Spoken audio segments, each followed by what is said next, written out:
রাধে রাধে আমার গোপাল সোনা। সকাল হয়ে গেছে বাবা আমার, উঠে পড়ো এখন।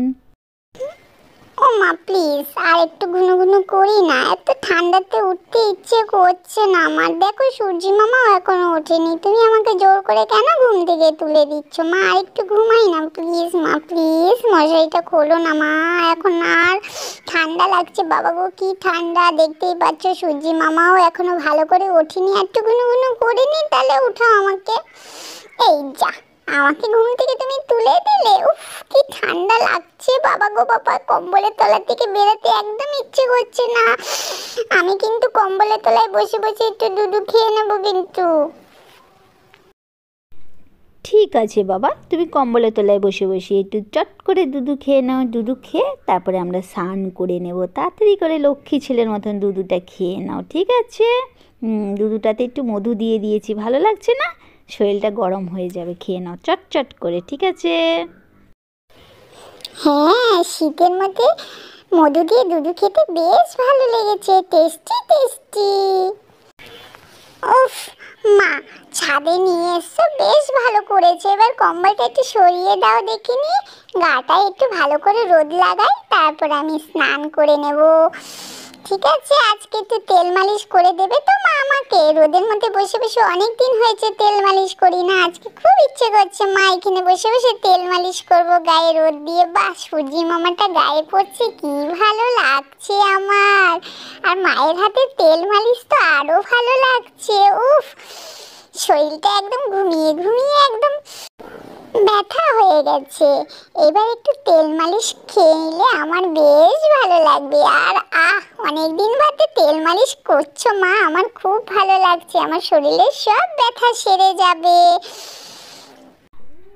আচ্ছা গোপু, তেলটা মালিশ হয়ে গেলে বাবা লক্ষ্মী ছেলের মতন কিন্তু স্নান করে নেবে, ঠিক আছে? এইখানে একটু গরম জল নিয়ে চলে এসেছি মা ছাদে, আর রোদে রেখেছি, আর একটু গরম হয়ে গেছে, কিন্তু একদম দুষ্টুমি করবে না, লক্ষ্মী ছেলের মতন এখন স্নান করে নেবে। তেল মালিশ হয়ে গেছে, এবার একটু তেলটা মালিশের পর একটু রোদ লাগিয়ে নাও, ঠিক আছে?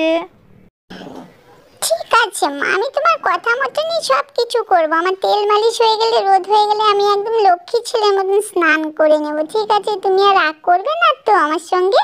তো চলো তাড়াতাড়ি স্নান করিয়ে দাও দেখিনি। আহা, বাথটবে গরম জল দিয়ে স্নান করতে কি ভালো লাগছে আমার। উফ, ঠান্ডাটা একদম মনেই হচ্ছে না, যেহেতু ছাদে এসে সূর্যি মামার পাশে বসে বসে স্নান করছি, তাই একদম শীত করছে না আমার, সব শীত চলে গেছে। যারা এখনো স্নান করেনি সব শীত তাদের গায়ে দিয়ে দিচ্ছি। আচ্ছা লাড্ডু, স্নান হয়ে গেছে বাবা, আর জল দেব না, ঠিক আছে? আর বেশি জল দিয়ে স্নান করলে কিন্তু ঠান্ডা লেগে যাবে, উঠে পড়ো এবার, ঠিক আছে? না মা, আর একটু স্নান করে নি না, রোদে বসে রয়েছি তো একদম ঠান্ডা লাগবে না, আর একটু জল দাও। এই নাও, হয়েছে। এবার তাড়াতাড়ি করে গাটা মুছিয়ে দিয়ে এখানে টাওয়াল নিয়ে চলে এসেছি, আর এবার গাটা মুছিয়ে দিয়ে আরাম লেগেছে তো বাবা স্নান করে? এই তো আমার ছেলে বেশ ফর্সা হয়ে গেছে, আর রোদের তাপে শরীরটা বেশ বেশ গরম লাগছে। ও মা, এখন থেকে এইভাবে শীত পড়লে কিন্তু তুমি আমাকে প্রত্যেক দিন ছাদে নিয়ে এসে স্নান করাবে, ঠিক আছে? ছাদে স্নান করে গায়ে কাপড় দিয়ে রোদ পোয়াতে খুব ভালো লাগছে আমার। আমি এখন থেকে এইখানে স্নান করে নিয়ে জামা কাপড় পরে এইখানে খাওয়া দাওয়া করে একটু রোদ তাপিয়ে তারপর বাড়ি যাব এখন থেকে। অনেক হয়েছে, এবার স্নান হয়ে গেছে, তাড়াতাড়ি করে জামা প্যান্ট পরে নাও, পরে খাইয়ে দিই। মায়ের অনেক কাজ পড়ে রয়েছে, ঠিক আছে? আজকে ঘুম থেকে উঠেছো থেকে গোপাল লাড্ডু আমার বক বক বক বক করেই চলছে, মানে ছোটোবেলার থেকেই ওনার দুষ্টুমি শেষ হয় না। আর দিন দিন আমার গোপাল সোনার শীত পড়েছে, আর দুষ্টুমি বেড়েই চলেছে, শুধু ওর বায়নার পর বায়না। সারাক্ষণ নাকি ছাদে বসে করবে, একদিন করছে দুদিন করছে, ঠিক আছে? ওর প্রত্যেক দিন কি এইভাবে সম্ভব স্নান করানো?